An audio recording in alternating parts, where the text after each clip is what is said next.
only on 5 the radiological images from the hospital that night, showing the brain death and broken bones in Kelly Thomas's body, starting with his face. What they did here is they repeatedly pounded on his cheekbone to the point where the arch of the cheekbone that connects to the skull broke.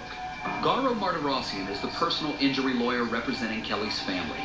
He and a team of medical experts created this illustration detailing the injuries to Kelly's body based on the medical records from July 5th. The night Kelly was rushed to the University of California at Irvine after a deadly confrontation with 6 Fullerton police officers. As Kelly screamed, almost a dozen people watched. Is he dead? He's almost halfway dead. By the time he got to the University of California Irvine Hospital, he was already brain dead. According to the scans, the bridge of Kelly's nose was smashed in. They beat on it so hard that they broke it into numerous pieces. Witnesses have said that they saw these bullies, these Fulton Police Department officers, take a taser, take the butt of a taser, and repeatedly smash Kelly in the face, right at the nose, so hard that it broke his nose and it broke this bone, the ethmoid plate, deep inside the skull, where the brain sits right above that.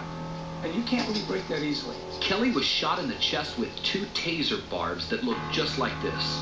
Despite the taser company's specific warning that avoid shooting people in the chest because of the potential cardiac arrest. Kelly also had 2 broken ribs, one on each side of his body, and inside, massive bleeding.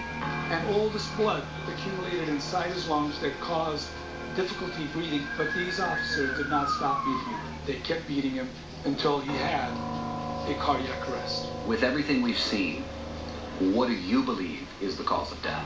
It is obvious that it was the brutal beating at the hands of these bullies, these Fullerton police officers. Martirosyan is going public with this evidence for one reason: to pressure the Orange County District Attorney to file criminal charges against the officers at the scene the night Kelly Thomas ended up looking like this.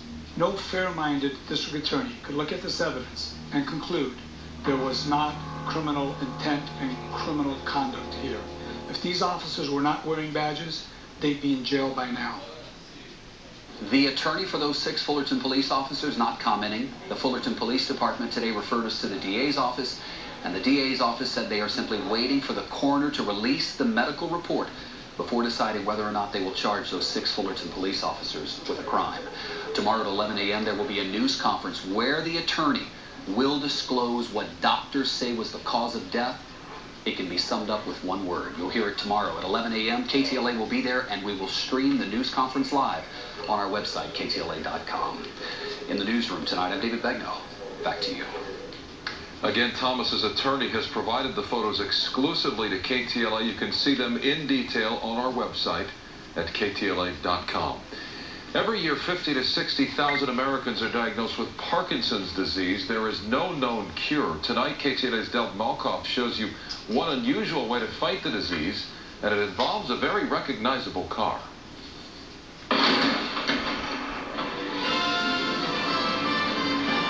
It's been a while since you first saw this car. And it may be a bit of a tune-up after all these years, but it is still running, hidden away in a storage locker disguised as an